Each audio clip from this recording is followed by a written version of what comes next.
So in this second part, we're going to look at the Middle East. Matters in Syria have calmed down an awful lot, though there is a lot of concern on the part of Israel at how the Iranians are penetrating into Syria. They want to build a corridor across from Iran across to the Mediterranean. And this is a cause of conflict between Israel and Russia at the moment. Whether Russia can control the Iranians and tell them to go home. Everything is in God's hands, and we know that there are many situations where we can't really see the answer. And when the answer does come, it comes in completely unexpected ways. But we are confident that God is in control. It is his plan and purpose that is being worked out. And we shall see just how accurate everything is. I've just slotted in as a first slide something which was on Economist last night. Going back to Brexit. It was an interesting chart which they'd drawn up about the overall stance of the other nations. Two hardcore nations, France and Germany, opposed to any negotiation about Brexit. And then hardcore, mainly Catholic countries, Croatia, Belgium, Netherlands, but Romania and Bulgaria, who are termed hard. But interestingly, they put 17 in the soft category, none in the ally category. But it was just an interesting chart that came up, and reference was made this morning to this quotation by Putin that Russia interested in peace in the Golan Heights and Israel's security. So peace and security. And that's one of the things we've been looking out for. When they shall say peace and safety or security, then know that the coming of the Lord Jesus is nigh. So we press the right button. We're going to focus now on the Middle East, and we're just going to take our reading, which is just one verse. And so if you just turn to Ezekiel 38, it's just verse 13 that we want to concentrate on. We know the earlier verses describe the Gogian invasion, the assembly of nations, and the interesting thing is when you look at the background of those nations, all bar two are what we would term Christian countries. It is very much going to be a contest between the God of the churches, who says that Israel have no part in God's plan or purpose. They blew it when they put to death their Messiah. The church has inherited the promises. And here is Israel as a witness to there is a God. God has a purpose with Israel. And the contest will be who is the true God. But we know that at the end of the section which describes the different nations and their invasion at a time when Israel is dwelling safely, that there are a group of people who are opposed to this invasion of Israel. Sheba, Dedan, the merchants of Tarshish, this is verse 13, with all the young lions thereof, shall say unto thee, Gog, art thou come to take a spoil? Hast thou gathered thy company to take a prey, to carry away silver and gold, to take away cattle and goods, to take a great spoil? And that's the end of that little section there. It seems that they're not very effective. But what is interesting to us is to tease out who Sheba and Dedan represent and who the merchants of Tarshish and the young lions, and see how that there is today, as opposed to going back a few years ago, a group of nations and people operating in this region who are friendly to Israel and would be opposed to any invasion. So that's what we're going to tease out, the meaning of this verse, and try and locate where these countries come from. So first of all, Sheba and Dedan.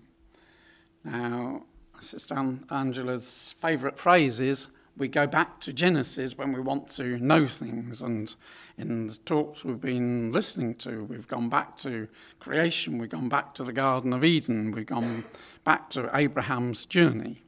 Well, we need to go back to Genesis chapter 10 and the division of the nations to find out about these people. And we know the ark landed in Arafat, and from there the people moved outwards and populated the area. Shem generally to the south and over to the east. Japheth mainly to the north into what we call Europe, but also westward. And Ham generally down through Israel and into Africa. So Shem, Ham, and Japheth were the three sons of Noah through whom the world was populated. Now, this, highlighted in the blue, are the countries which are mentioned in Ezekiel 38 as Gog's companions. And we're not particularly looking at them, but it's useful just to plot them, as it were, and see the one exception, because that is very relevant. So of the 9 companions of Gog, 2 come from Ham, Cush and Phut, or Libya. We generally think of Cush as being Sudan, Ethiopia, and Phut as Libya. And the others are descendants from Japheth. And all his sons, bar the middle one, Javan there, are the countries which feature in Ezekiel 38. So Gomer, Magog, Persia, Tubal, Meshech, Rosh, which was Tyrus, and Togarmah, who was the grandson of Gomer. So those are the companions of Gog. So Javan, as I say, is the exception of all those sons of Japheth, who appears to be in opposition to what his brothers were doing, the latter-day brothers. And from Javan came Tarshish. We'll read of that in Ezekiel 38 and verse 13, which is what we just read of Tarshish. And if we go back to Genesis chapter 10, it tells us that Tarshish was descended from Japheth. So these, the Sheba and the Dedans and the Tarshish, we see on this chart here. So we have a Sheba and Dedan descended from Cush's son Raama, and we also have a Sheba descended from Shem's great-great-great-grandson Peleg and Joktan. Joktan had a son called Sheba, and Peleg, who go on to Abraham, and with Keturah, Jokshan, had a Sheba and a Dedan. So there are 2 sets of Sheba and Dedans and an odd Sheba, and we have Tarshish here. So descended from Noah. And we know that from Noah, his descendants repopulated the earth. So it is quite interesting just to plot the number of generations from Noah that these Sheba and Dedans came from, because obviously the closer you were to Noah, the more territory you had to conquer.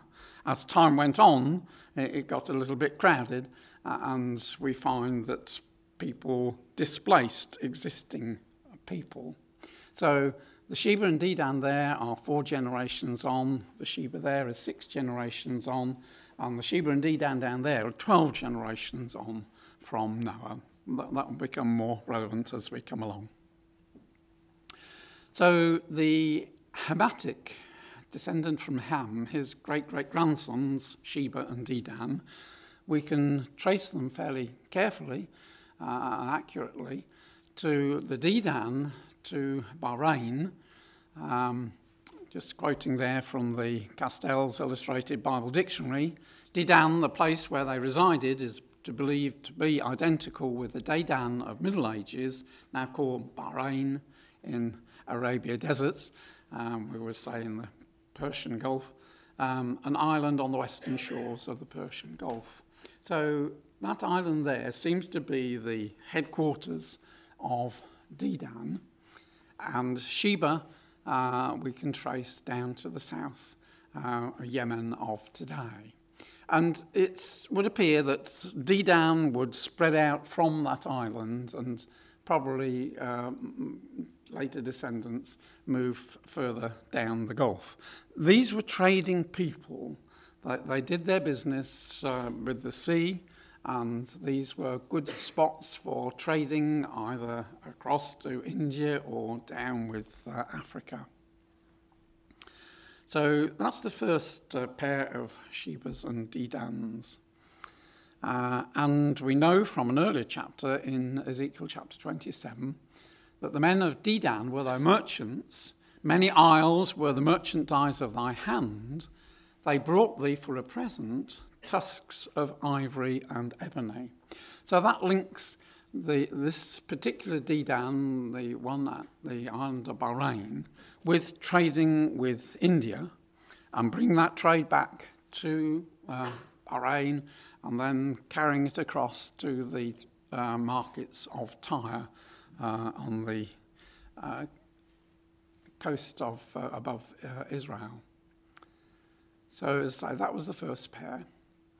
And then Joktan had a son, Sheba, and we learn of him as, and we trace him as coming down into the identical territory of the Hamitic Sheba, which leads to great confusion, but that's where historians put it.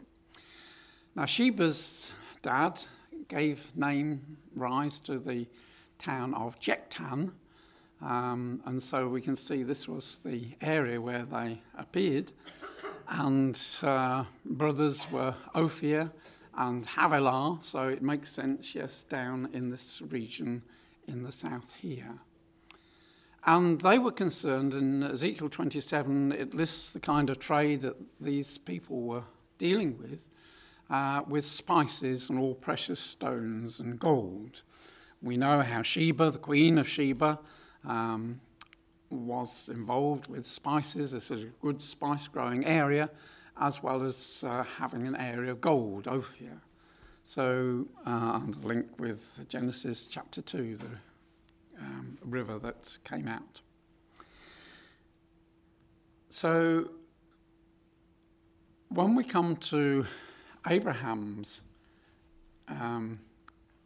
grandson, Sheba and Dedan, again, his Sheba, this is now 12 generations, so this must have been a fairly well-populated area, seems to have moved down where his brothers, or not brothers, his relations had moved to earlier, and again ends up down in the south here. All the Shebas we seem to be able to trace down to this bottom region of Yemen. Dedan, Abraham's grandson Dedan, was in the north, and there's a town, Ala Ullah, where pottery has been found with graffiti which says on the bit of pottery somebody scratched, Rabmil, son of Bashrat, camped in Dedan. So that obviously links us that that town there originally was called Dedan, and a long, long time ago this chap was stopping in Dedan and spent his time doing a bit of graffiti. We also know from Ezekiel that Teman is close to Dedan. There's Ezekiel chapter 25 talks about the God's hand being stretched upon Edom. I'll cut off man and beast from it, and I will make it desolate from Teman, and they of Dedan shall fall by the sword. Or it can be translated, they shall fall by the sword of Dedan. So whatever that is referring to, it seems to indicate that Teman and Dedan aren't very far apart, and that's what we find. And Dedan's speciality was clothes for chariots. We know there was a big trade in Egypt in chariots and horses, and so they weren't very far off from Egypt and supplied clothes that were in the chariots. How they were used, we don't know, and doesn't matter.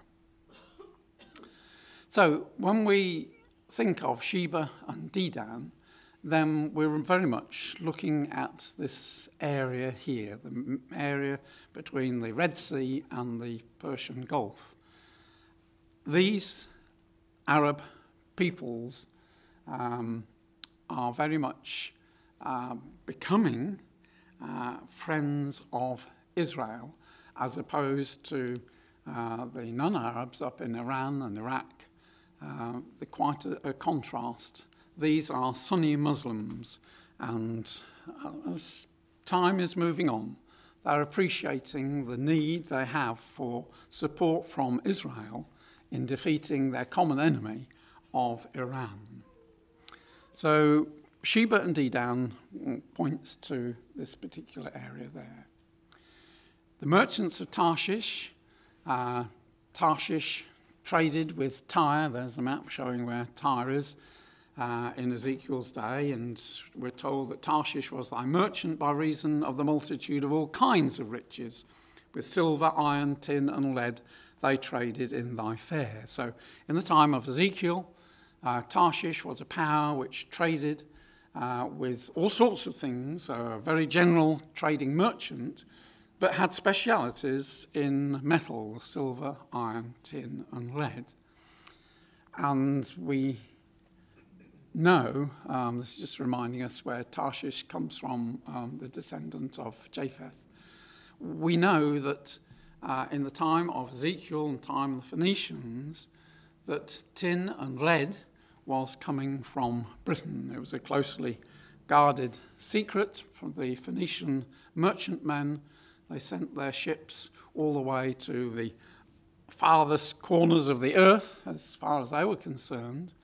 And it's interesting how a lot of the ancient historians, Herodotus is one of them, who knows that there is some place where this comes from, but they don't know exactly where it is. It's some closely guarded secret, because tin and lead were very valuable commodities in order to make brass and bronze, well, change brass, copper to bronze.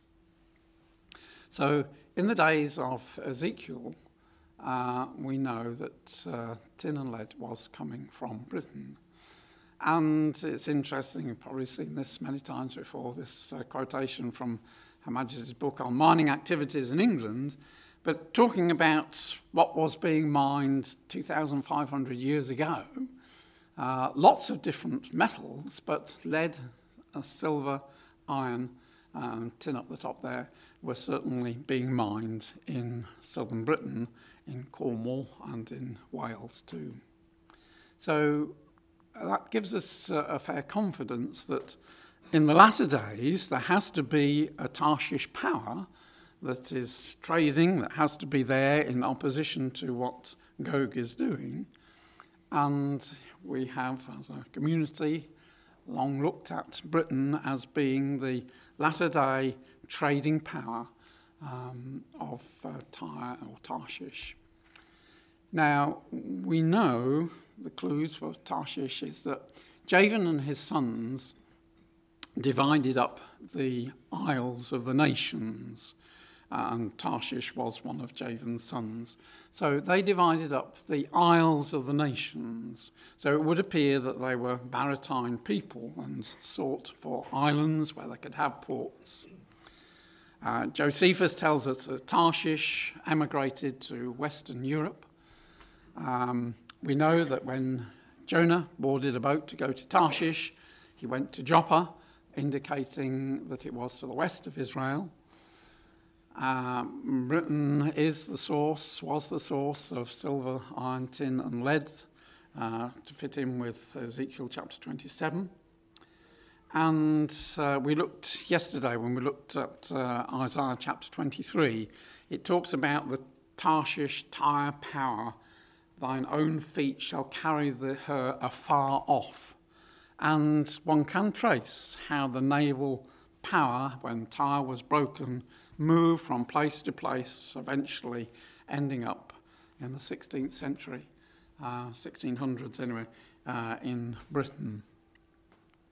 And Britain has got young lions, and they are interested in this very region.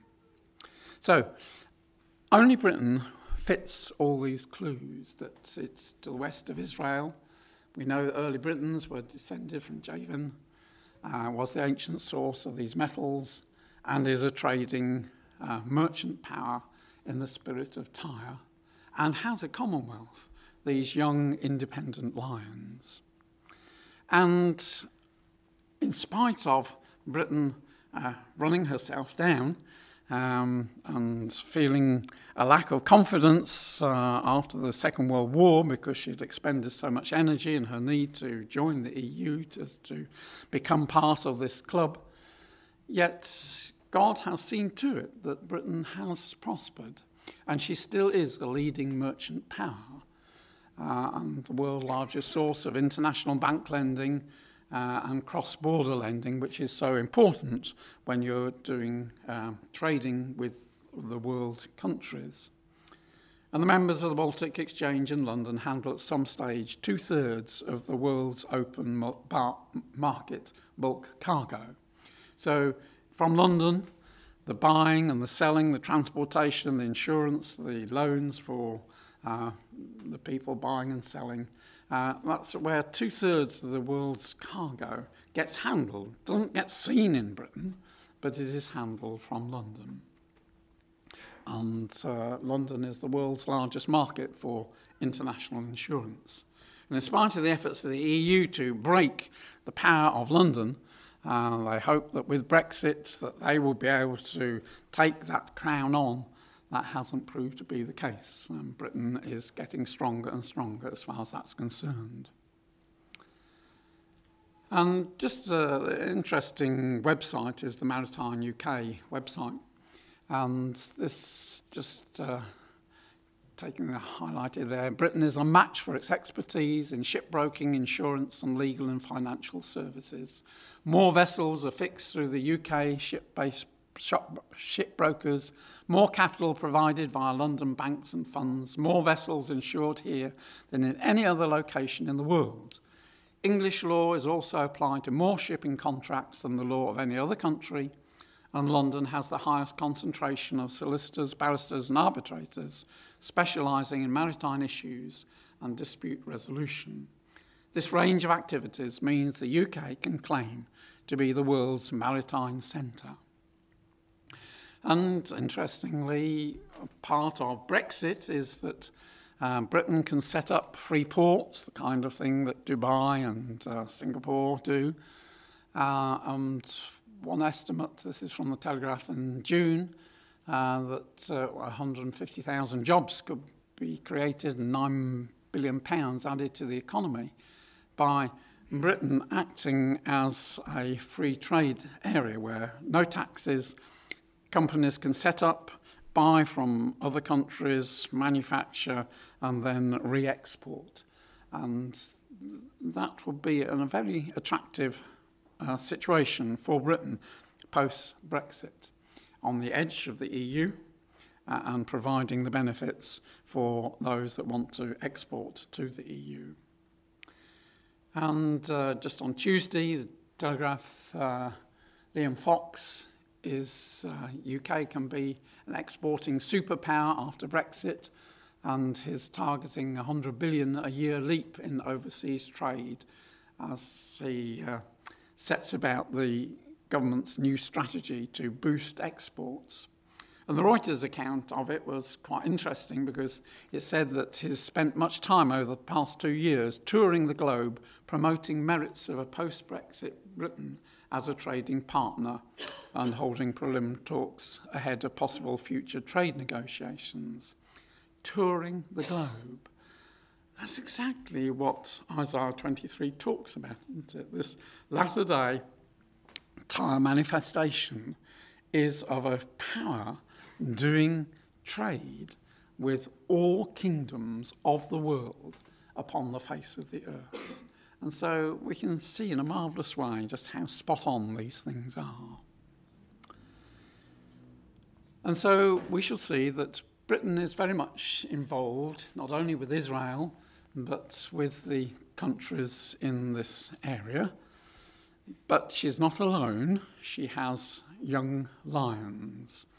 And it seems a strange phrase, and in translations put villages, but it is young lions. And young lion means they're independent. They're not dependent upon the parents. They do their own thing. But when the parent calls, they come to assist. And long have young lions, and Britain as an old lion, been a favourite of the cartoonists. This goes back to World War I. And so we know that Britain has these young lions, this commonwealth of countries, America and Canada and India and Australia, New Zealand, scattered around the world. And these are countries which will come to her aid, will work with her, and are working with her in this particular Sheba Dedan region. And the British Empire is a unique one, because when it came to an end, as this account says, that out of the English Civil War came a race of Englishmen who lasted 300 years, who built the British Empire and saw it not crumble like the Roman and Spanish empires had done, but grow into separate nations, as children do when they leave the family. And that again is so expressive of the Commonwealth nations. They're independent, they're separate, but they recognise where they have come from, their roots. And this year was an important year for the Commonwealth. Every 4 years there is a Heads of Commonwealth meeting, and this year it's only the fourth time it's happened that it's been held in Britain. And so back in April time, the heads of the Commonwealth assembled in London to discuss business and to exchange links. And as this says, today the Commonwealth is a modern and dynamic network of people. Half of the top 20 emerging global cities are in the Commonwealth, and the family of nations is home to 1/3 of the world's population. Therefore, the Commonwealth is a network with huge potential. It also represents a golden opportunity for Britain as it leaves the European Union.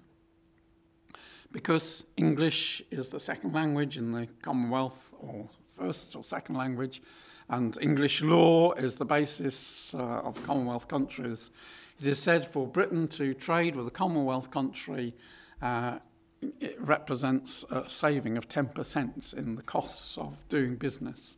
So it is a big pool, and we're so thankful under the hand of God that the Queen has held together the Commonwealth. I'm sure without the Queen, the Commonwealth wouldn't be in existence today. But the Queen has steadfastly and resolutely, as the head of the Commonwealth, held it together, ready for this opportunity when it can play a big role in Britain becoming the latter-day merchant power. Now, Brother Matt Davis has written a little booklet, The Destiny of Britain Foretold in the Bible. One can purchase it from the office, but if you send me an email, I can send you a PDF copy. And he goes through all the evidence. I mean, I've been so brief, but deals with a lot more evidence than I've dealt with as to why Britain and the Commonwealth countries are the merchants of Tarshish and the young lions. So one of the problems at the moment is Sheba. All these Shebas assembled down in the south in Yemen. And yet at the moment, Yemen is not part of the friendly relations with Saudi Arabia. Far from it. There's a civil war been going on there for 3 years. And it has reached rather a climax. The problem is that the so-called rebels from the Saudi Arabia's point of view have been supported by Iran. Iran is trying to stir up trouble. Iran wants to control the narrow passageway which runs up, press the right button, runs up here. That's a choke point. And so if Iran can control that region and can control that region there, that choke point, then she has in a very strong position to dictate to the other trading nations that want to send ships through those regions. So Saudi Arabia has been battling for a long time to get rid of the rebels in Yemen. But the latest development is, and this is back in June, that the young Crown Prince of Saudi Arabia and the Abu Dhabi Crown Prince, they're very similar age, have put their heads together and forged a pact to coordinate together, and to one of the things that they're wanting to do is to free Yemen of these rebels. So they went in, they've taken the airport, they've taken part of the port, but they got bogged down. And at the moment, as far as I can see, as I was Googling last night, that there's a stalemate at the moment, and there are talks being negotiated to get the two sides to talk together. But we know, in the purpose of God, this region of Yemen has got to come under the control of Saudi Arabia and be part of this confederacy of nations who support Israel against Iran. So, let's just now look at Sheba and Dedan's relations with Israel. Britain's relations with Israel, the young lion's relations to Israel, and Britain's relations with Sheba and Dedan and the young lion. So that's a rather ambitious target to achieve in a quarter of an hour, but let's just see where we get to. So Israel and Bahrain, remember that's the original Dedan, Bahrain, they're getting on very well, and it is thought that fairly soon Bahrain will establish diplomatic relations with Israel. The ruler of Bahrain has told his people, go to Israel, they're friendly people, and Israelis are welcome, they go to Bahrain. So this is the most open of the states as to have relationships with Israel, and so significant that it was the original Dedan. Now, this Crown Prince of Saudi Arabia, and the one of Abu Dhabi, as I say, they are planning to overthrow Iran from within. There is a lot of problems in Iran. The currency is tumbling through because of the sanctions which Trump has placed upon them. And so they're hoping that the Iranian people will rise up from within. And they want to also move Iraq away from Iran and remove Hezbollah and Iran from Syria. So they've got a lot of ambitious things they want to do together, but they've got the money and they've got the influence. And if this is what the angels want, this is what will happen. So we see these two regions, Saudi Arabia and the United Arab Emirates, working together to try and solve the problems of the area there. This was just early in the month. It was a long article, 10-page article, and it headed Israel and the Pragmatic Sunni Camp, a historic opportunity. And the preface to this long article was, in recent years, the scope of common interests shared by Israel and the Sunni Arab camp has expanded significantly. A number of successful cooperative efforts undertaken against this background have restored the vision of normalization with the Arab world to the headlines in Israel, and have sparked public debate regarding the feasibility of this prospect. So here, much more openly, this has been going on for many years behind the scenes. Israel has had secret dealings with many of these Arab countries. It's now much more open and being talked about that there can be peace and safety in this region. If the Arabs and Israel can work together, then that would make a profound difference to the economy of Israel. The Arab is a vast market for many of the things that Israel produces. And if there can be some agreement over the Palestinians, then we shall see quite a change in this region. and the Crown Prince met with senior Israeli leaders. That was back in March. And they were focusing on the normalisation of ties between Israel and Saudi Arabia. That will be an incredible thing. If Saudi Arabia would open embassies in Israel, Jerusalem, or Tel Aviv even, that would be a great step forward. A lot of other nations would follow suit. And Israel has the key to the ambitious plans that this chap has, and we'll come to that in a moment. We know that Israel and Jordan have restored their friendships. It got broken because of an incident that happened in 2014, but that's all been resolved, and Netanyahu paid a visit back in June, and they discussed many things. They've got many common links, Jordan and Israel. And at the moment, a pipeline is being built to take gas, Israeli gas, into Jordan to help. That's the manufacturing zone. And of course, with all the problems in Syria, Jordan is finding it difficult to bring in goods from the north, which was the traditional place where they imported. So Israel has been trucking lots of goods into Jordan on Jordan's behalf, and this pipeline is being planned to start delivering gas, I think, the middle of next year. It's planned to be opened, or the end of 2019, I see there. Jordan has been suffering economically because of all the refugees which it's been absorbing, and the difficulties, the disruption of her trade because of the Syrian war. And so the oil states have decided to step in and bail her out, and have put a lot of money into Jordan. But the interesting thing was the strings that they attached to it. They want Jordan to come into their confederation, which again is what we would expect. So these are the things that they want Jordan to do, and already the king has done quite a few of those things. So we can expect to see Jordan drawn more closely, not only with ties with Israel, but into the Saudi Arabia, dealing with those nations there.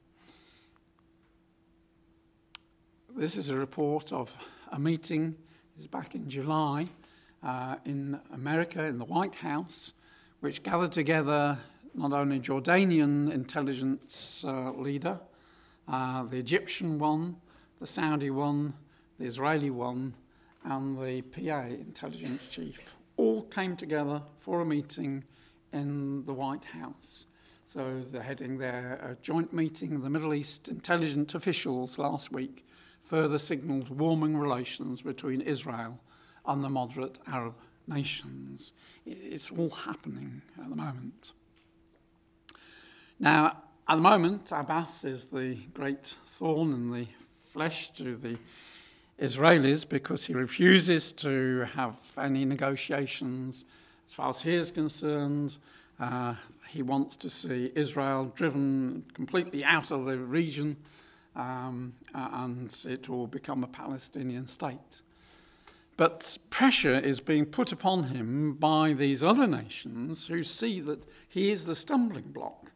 If he could be taken out of the way, then there could be some agreement, some settlement between the Israelis and the Palestinians, and then the other Arab nations will be able to work more freely with Israel. So great pressure being put upon him. And of course, he's not this elderly gentleman with rather poor health. He has been leader of the Palestinians for many, many years without any official election. He was elected, I think, about 13 years ago for a 4-year term, and just carried on and on and on and on. So there is a lot of work behind the scenes to move him to one side so that things can move ahead. So just looking at Britain's changed attitude to Israel. This was back in June when Boris Johnson was still in his position, and he was Foreign Secretary, wasn't he? He was urging the UN Human Rights Council, which is so anti-Israel, he was saying to them, look, you've got to change. It can't go on like this, and Britain won't support the Human Rights Council if they continue to just constantly slander Israel and criticise Israel. And in fact, the Americans shortly after this withdrew their membership of this organisation, which is so totally biased. But it's interesting, there was Britain standing up for Israel.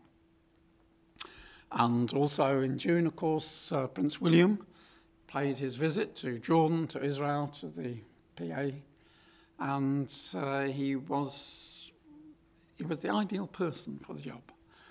He impressed all the different parties, and they made a very deep impression upon him.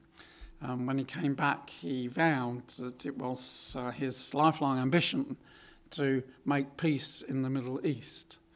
Now, what role he might play, we don't know, but it was interesting. Here is Britain casting her lot in with Israel and realising that there has to be some solution to the problems that are there. And Britain sees Israel as a target market. She has been boosting business there.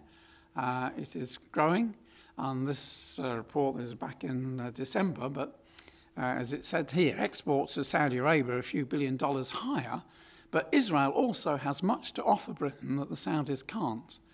Israel exported to Britain to the tune of $5 billion, dollars that is.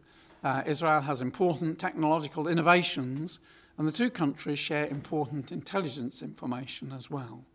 And there's no doubt the past few years under Cameron and under May that Israel is a key market for British exporters. And the relations between Israel and the United Kingdom have grown much closer. And increasingly so, Israel has wanted to do many things with Britain, but has not been able to do it because Britain is a part of the EU, and the EU isn't favourable generally to Israel. And so the Israelis are looking forward to Britain leaving the EU so that they can do far more together. So let's skip these over. As far as the young lions are concerned, United States, Canada, India, Australia, New Zealand, they all have strong links to Israel, as well as to the region. Mr. Trump and the declaration to move the embassy, which came to pass in May, that was a big step after many, many, many, many years of presidents postponing such a move. Trump caused it to happen. It caused a lot of outcry, but again, it shows that a different relationship which America has with Israel under Trump, and so a much more friendly person. And he's also contemplating upgrading Israel's military status. America does have a base in Israel where it prepositions equipment ready for any trouble in the Middle East, and Trump is proposing to elevate Israel to one of there are 6 major non-NATO allies, and he's proposing to make Israel a member of that very exclusive club, number 7. And he's also promised that the Mediterranean fleet will have a permanent presence in the Israeli ports of Haifa and Ashdod.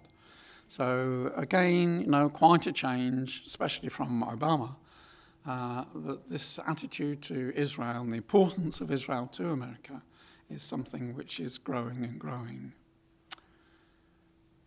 And he's proposing to increase the munitions which are stacked in Israel, prepositioned in Israel, so that if there is any war, Israel won't face the situation as it has in the past of running out of ammunition for the American equipment that she uses.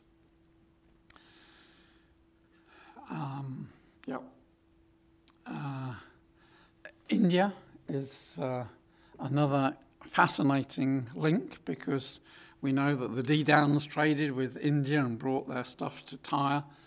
And these two nations are quite different nations, but on either side of this power block of Pakistan and Iran, they see each other as helpers together.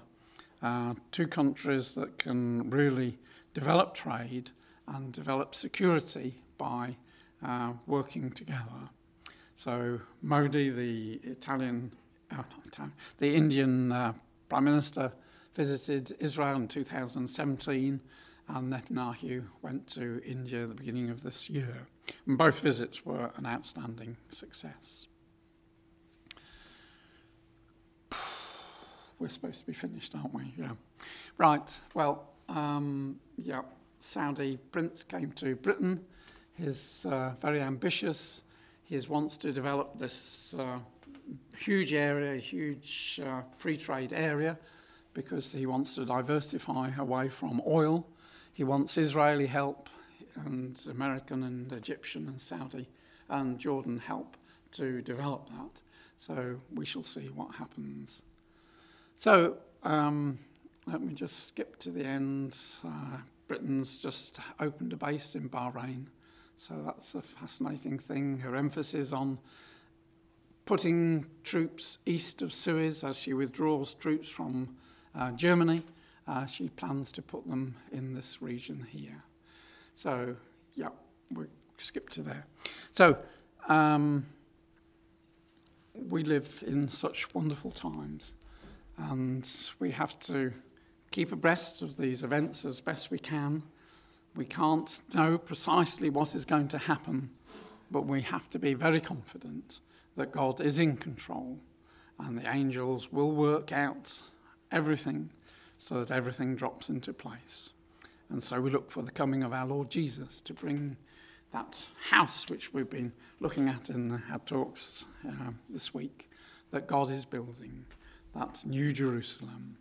To be part of that is something so wonderful, that the God in heaven who controls all things has opened our eyes to these wonderful things. So